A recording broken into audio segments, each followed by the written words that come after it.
Hi, and welcome back to another episode of the History of Fan Anime. I'm your host, William Chow, and today's episode is another fun sort of episode full of stories. And I guess, the story I want to get together is, Dementing Kids. Okay, so that's a nice good film. And so, what I mean by this is we do a lot of convention kind of stuff, and so this is my episode where I want to talk about being a bad influence on kids. Okay, so the first story I want to get into is again a pretty fun story. It occurred when I went to the San Diego Comic Con. I do believe it was 1994. It was.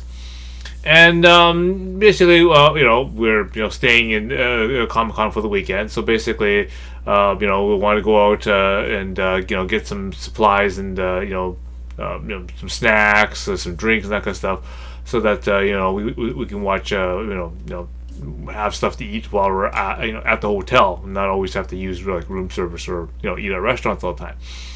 So we went to a place called Ralph's. Okay. And Ralph's is like a Safeway or a Sobeys or that kind of supermarket type store. And so we're looking around, looking for different things like that from the different aisles, and like chips and that kind of stuff and whatnot, soft drinks and that kind of stuff. So one of the aisles I've ended up in is in the cereal aisle. Okay, I'm looking at all the different types of cereal that are available, and there's a pretty large selection of different types of cereals. I mean, I'm normally a Cheerios and a cornflakes kind of guy, but here I am, standing in front of a big aisle full of all these different cereals and stuff that I've never tried and don't usually eat because they're they're just not commonly had for breakfast and whatnot. Okay, but I'm standing there. And then all of a sudden, this mother and a child comes along, and they stop at the cereal aisle, and the kid, of course, being goes to his mom, goes, "Mom, I want Count Dracula." Okay, the Count Dracula cereal, and then the mom goes, "No, you can't have that one. Too sweet. Too much chocolate." And he goes, "Oh," and the kid goes, "Well then, I want Sugar Pops." Okay, and again, Sugar Pops and popular cereal. And Mom goes, "Nope, you can't have that one either." And I kind of looked at them and kind of that, and then basically went up to the shelf and grabbed the box of Count Dracula and grabbed the box of Sugar Pops and just sort of like, "Yep, okay, I'm walking away." Walked away, and I'm sure the mom was sort of like going, "You binge." She probably just hated me for that, and the kid was like, but he just got some." And it's like, yeah, bad. But I remember, I went back to the hotel and I remember watching some anime on the TV or something like that. I just ate the stuff like popcorn, man. It was just great. So anyway, so that's sort of the first story where I was traumatizing kids. So the second story I get to is also on one of our road trip going down to Los Angeles and San Diego, and I remember it because we basically pulled into a Denny's, kind of a really early morning pull in, get some breakfast and get some food, kind of stop, and I remember we were at the front of the Denny's. There's this one of those stuffed toy with the crane game thing going on there. And I remember Med and Richard, I think they're basically going in there and they're trying to pull out something out of that machine. Anyway, so after a little bit of playing around with that thing, they finally ended up pulling a purple Barney dinosaur. Okay, out of the machine, which is, well, at this time was more or less a booby prize if nothing else. And so everyone was like, "Oh, what the hell did we get this? A purple Barney? What the hell?" So here we are. So we basically finished our meal and that kind of stuff, and we went outside, and it's still relatively early. The restaurant was fairly busy. But we're sitting there, basically waiting for everyone to finish up and whatnot. If I remember right, Anna was using the washroom for an extended amount of time, so we kind of we're outside, kind of waiting and just doing nothing. And then we just started going, okay, well, we don't really like this Barney thing, so what the hell? So we basically started like throwing it around, across the parking lot, kind of like almost like football style. And then we started kicking the Barney around, i.e. football style, and kicking it around, like soccer style, right? And I'm sure to all the kids that are kind of sitting in the Denny's looking out the window like, what are these weirdos doing? And all of a sudden they're going, look, they're kicking Barney and they're throwing it around and like the travesty that Barney is being submitted to. It's like I'm sure that it was quite shocking to them. And we weren't done though, so we decided, okay. While we're in the midst of we were tossing stuff around, this stranger kind of walked up, right, and he goes, "This is," and he basically comes up to us and asks us like, can I play too? Because I hate that thing too, right? And so we tossed them in, and he's tossing the thing around and kicking it around and everything. And he had a good laugh at it, and then he sort of walked away and said thanks, and so we kind of went back to continue doing our goofing around, and then we find out that later on, as he's pulling out of the Denny's parking lot, he's the driver of an 18-wheel truck, okay.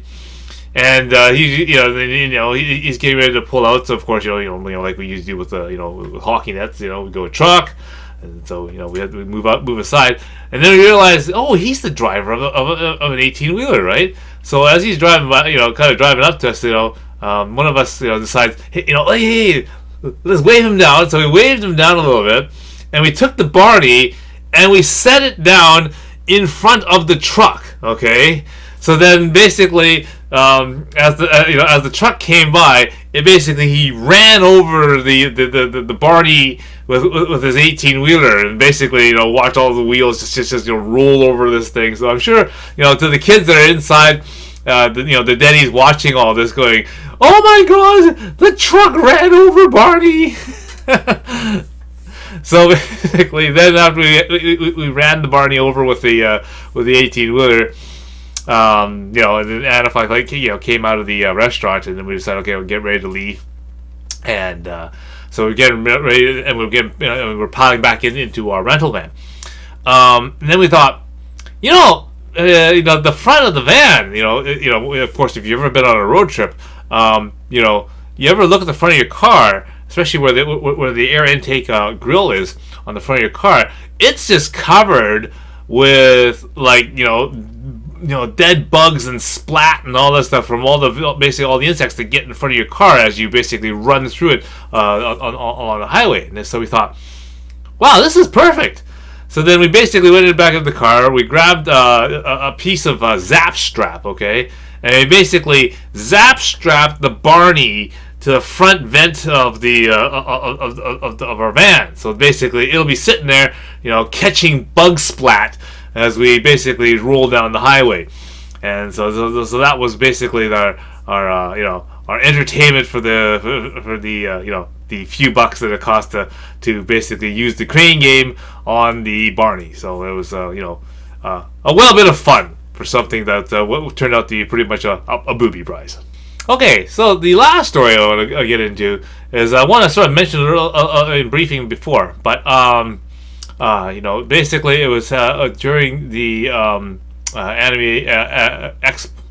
It was Anime America, sorry. It wasn't quite called Anime Expo yet, but it's Anime America, and it's being held at the Anaheim Convention Center, which is right, of course, adjacent to the Disneyland, right?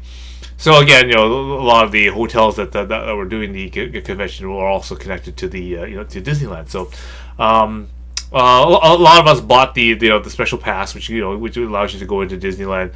I think it was 5-day pass for the price of a 3-day pass. And so I spent a lot of time in Disneyland. Of course, I didn't really do all the rides and that kind of stuff, but I did spend a lot of time in the arcade. And one note to parents out there: do not leave your kids in the arcade just wandering freely around, okay? Why? Because then they'll meet up to someone like me who's ready to dement them. And so what was I basically playing? I was sitting there playing Dead or Alive, okay? And that's, it was my, my video game of choice at that time. And basically, and I was, I didn't mind, putting a bunch of, money into that machine. I played a lot while I was at Disneyland. Anyway, what ends up happening, of course, you get up with a lot of kids who sit there, thinking that there because the parents think that the great way to to babysit the kids, we just send them into the arcade and then they can just play games or whatever, right? But of course, the kids always get bored as usual, and they're always interested in people who can play some of these games, and so they sit there and they watch them play. So I ended up getting with playing my Dead or Alive, and you always end up with a bunch of kids sitting around watching me play Dead or Alive, which is a bad idea. One of the things that probably parents don't know about this game, and a lot of people don't actually know about this game, is when you play Dead or Alive. And of course, it's just a fighting game, just like Tekken and and at this time things like Battle Area to Shinden, Virtual Fighter, etc., etc. The thing about the Dead or Alive is that after you finish the fight and you get the KO and that kind of stuff, okay. One of the things that a lot of people don't know and don't realize is that you can control the camera on your character and whatnot, okay, while it's basically putting out the KO and doing the different animations and that kind of stuff at the end games or end of round stage, okay.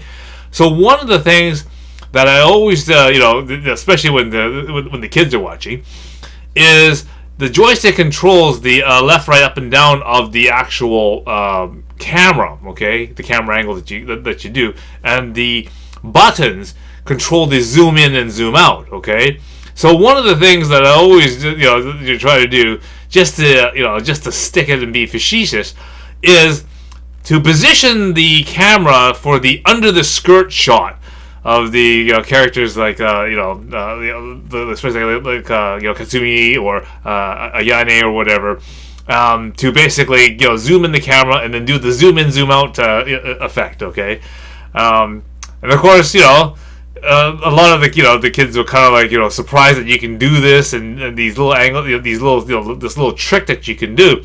And of course, fine, they're always affixed to that. And of course, the parents are nowhere near, around. They're probably sitting outside, relaxing or sitting in line or something, whatever. Anyway, so, bless you. Don't leave your kids in Disneyland by themselves, especially in an arcade, okay?